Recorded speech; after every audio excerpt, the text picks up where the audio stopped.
about the shadow across the top of my face. This is the best setup I got right now, so you're going to have to bear with me here. Trying to keep this from falling over.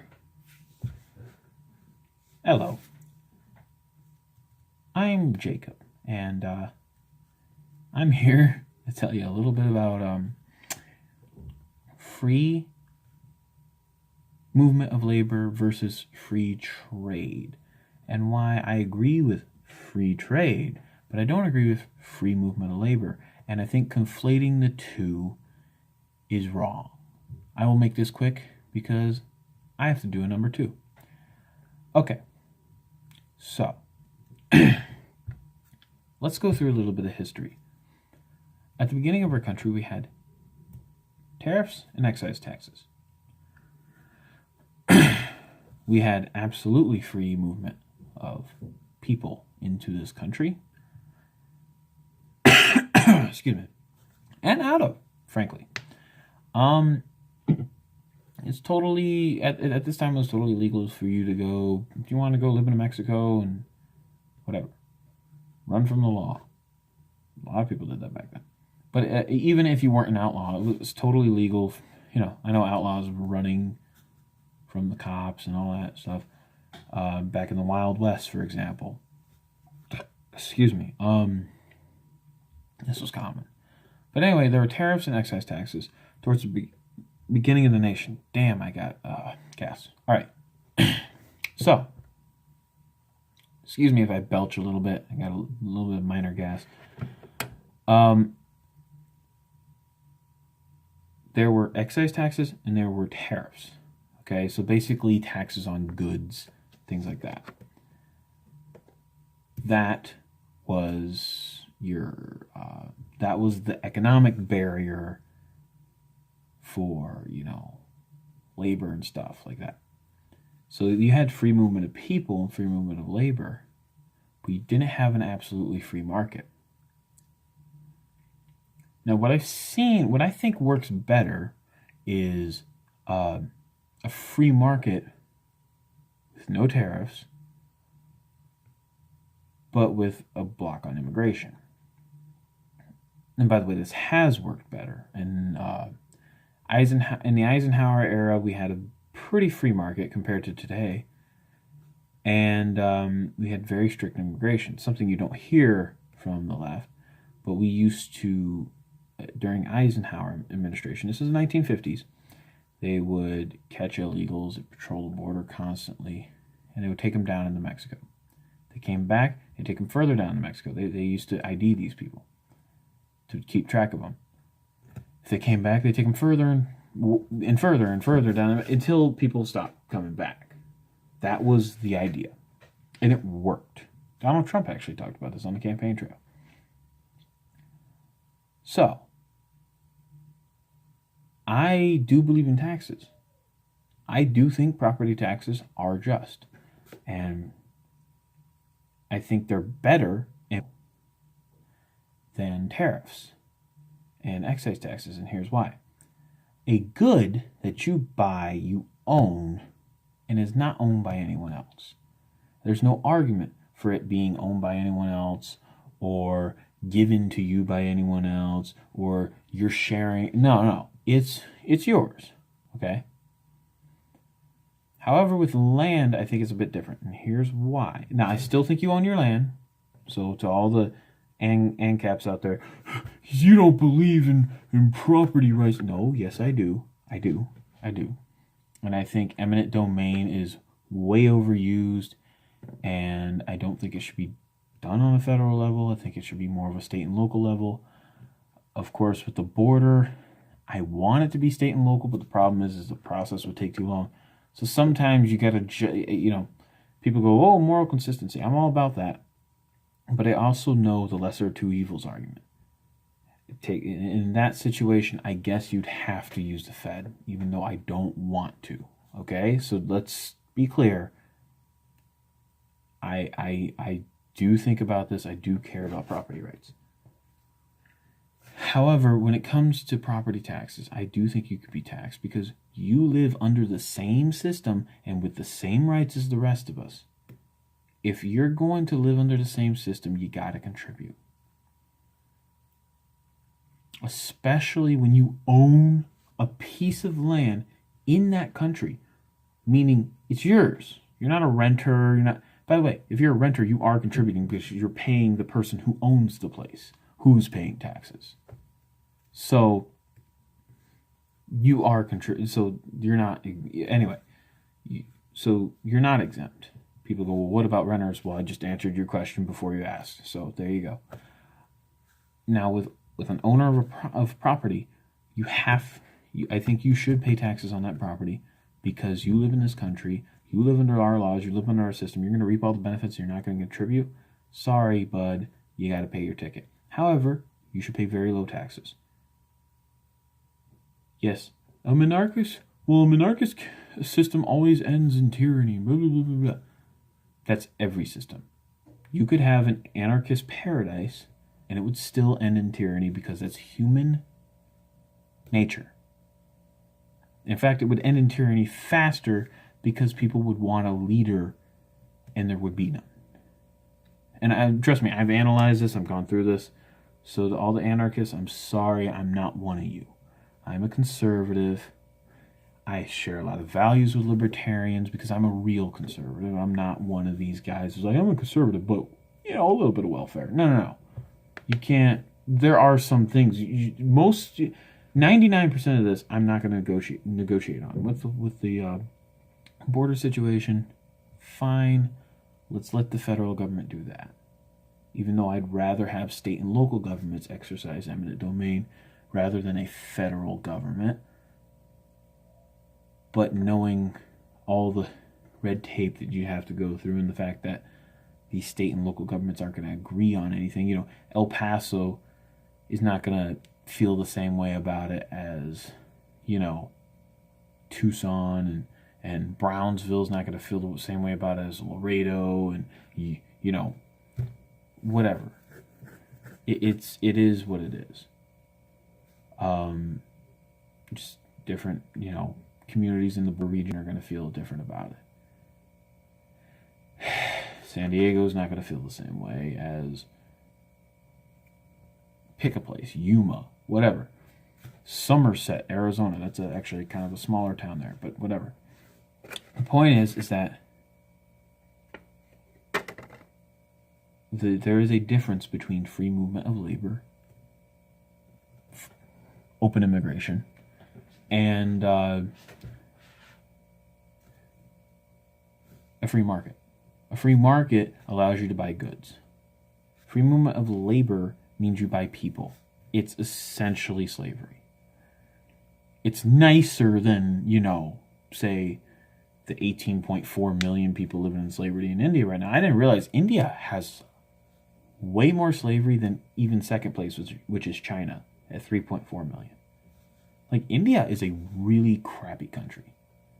I know people are like, well, it's way better. I mean, people have cell phones and stuff. It's not even third world anymore. Someone told me that. It's not really a third world country. I'm like, it is a third world country. What are you talking about? India has the worst pollution in the world and all these problems. 50% of people defecate publicly. That's a real statistic. It's roughly a real statistic. It's a little bit over 50%, like 51% or something.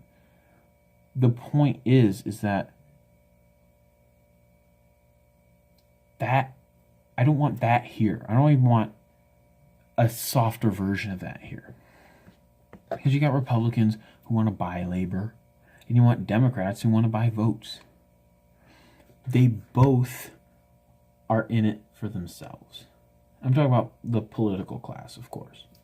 And I don't appreciate that. And there are a few people that are against it. There are a few people who are actually principled on the issue of illegal immigration. Ted Cruz, Mike Lee, Rand Paul. Although Rand Paul's probably a little bit softer on it because he's more libertarian. But, even Trump. You got to give Trump his credit on the immigration. He's right on the immigration thing.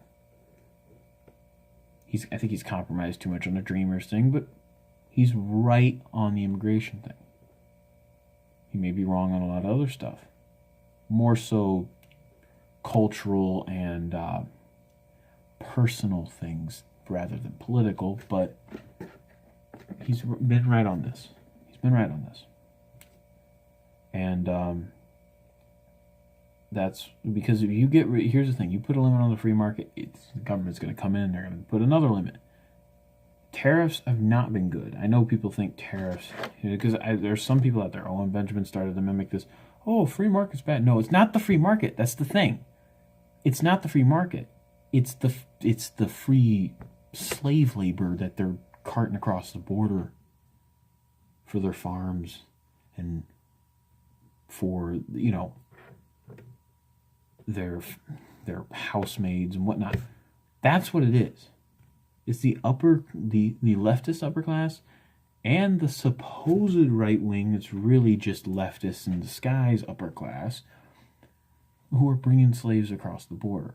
Don't go after the hand. Don't bite the hand that feeds you. Don't bite the market's hand. Go after the illegal immigration. That's the problem. OB was talking about this. Fox Day is talking about. By the way, I'm kind of distrustful of Fox Day, but maybe it's just a feeling. Whatever. It's not for me, but it doesn't mean I hate the guy. Don't go on your keyboard and get all mad. Anyway, we gotta go after the actual problem. We can't be blinded by this problem or that problem. Free market, not free movement of labor. Okay? That's the issue that we need to take care of. So, because here's the thing. Let me give you a little bit of history on why tariffs are bad. Tariffs caused the Civil War. I know everyone thinks, oh, slavery. Slavery was a major part of it. But slavery was a big smokescreen that was used. I'm not saying slavery didn't happen. I'm not saying people didn't actually fight the Civil War for slavery. I'm not even saying that, everything about the Civil War was bad. No, there were some good things that came out of it. I'm glad slavery ended. I wish it could have ended in a less bloody way, and it could have, by the way. But it didn't. Abraham Lincoln was the first Republican president, but he was also the first rhino. A lot of people don't know this. Abraham Lincoln was in bed with the big unionists in the North, a lot of the people who supported the tariffs, because that meant that they could get their goods, or they could sell their goods and make more profit and compete with a lot of other people. The northern factories were competing with the northern industrial scene was competing with the agricultural southern scene. The Southerners bought a lot of their stuff from overseas because it was made cheaper. Also, a lot of it just wasn't made here. The loom was made on a higher scale in Britain and in France, the cotton loom, than in Massachusetts, for example. And because of this, tariffs were imposed on goods coming into this country because people like Lincoln and that sort of northern political class were in bed with these factory people, and they would give these factory people money for power. This whole idea that politics is so corrupt these days. It's always been corrupt. Oh, special interests have always been around. You're not going to get rid of them. It doesn't matter how many campaign finance laws you put into place or anything like that. That's actually going to make it more corrupt, because then they're going to find backdoor ways to get around it, which makes it even worse, because then they're going to actually try to keep people quiet. Wink, wink. So you're not helping the problem by imposing more regulation on how much money people can donate and all this other crap. Anyway, so South Carolina immediately seceded when Abraham Lincoln came into office, the day he came into office. That's important. Why? Because they knew he was going to support tariffs that would further cripple their economy. Andrew Jackson was a Carolinian, and back when he was president, he opposed the tariffs. A lot of people don't know this. Andrew Jackson did not like tariffs, especially on his states. So remember, guys, that tariffs are bad because they cripple economies. South Carolina, here's the thing. Andrew Jackson opposed tariffs on his states, but he encouraged states having tariffs on other stuff, which is weird. He was also an incredibly corrupt politician. And I know some people have changed. They've looked into Andrew Jackson and see some of the good things they do, and then they go, he was a great guy. We always thought he was a bad guy because of Trail of Tears. No, he was still a bad guy. But he did some good things. Even though he was a Democrat, he was the first Democrat president, Andrew Jackson, 1840s. I think he got in 1840. Yeah. So remember, tariffs have done some bad things to this country. It pissed off a lot of people. You know, limits on interstate travel. You know, during the early 1800s, circa 1810.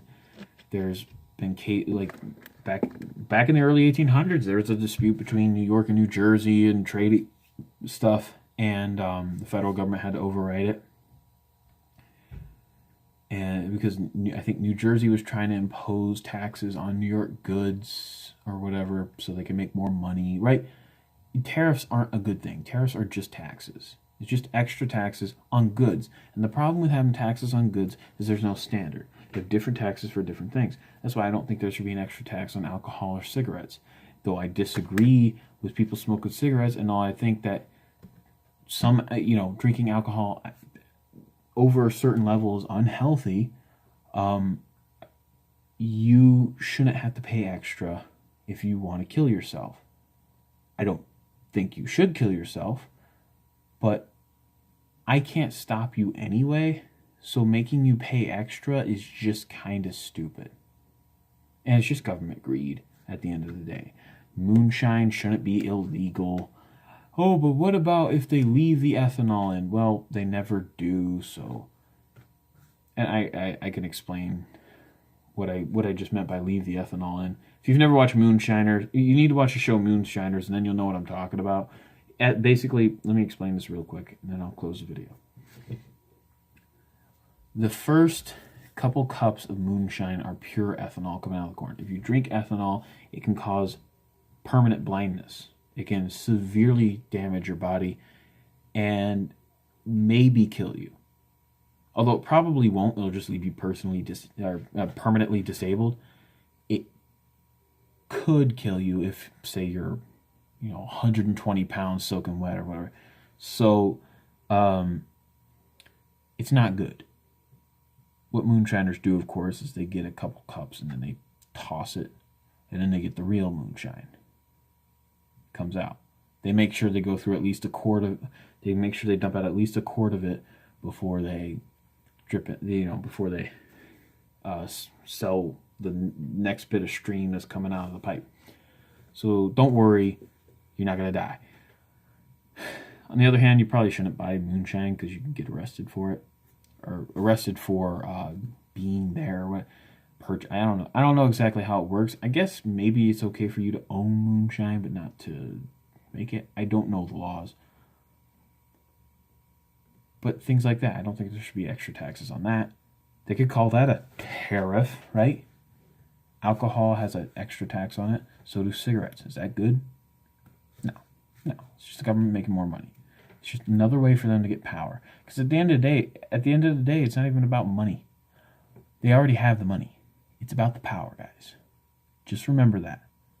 So, free movement of labor, basically illegal immigration, bad. But free markets, not bad. That's a good thing. Don't hurt the free market more than it already is being hurt. In fact, try to make it better.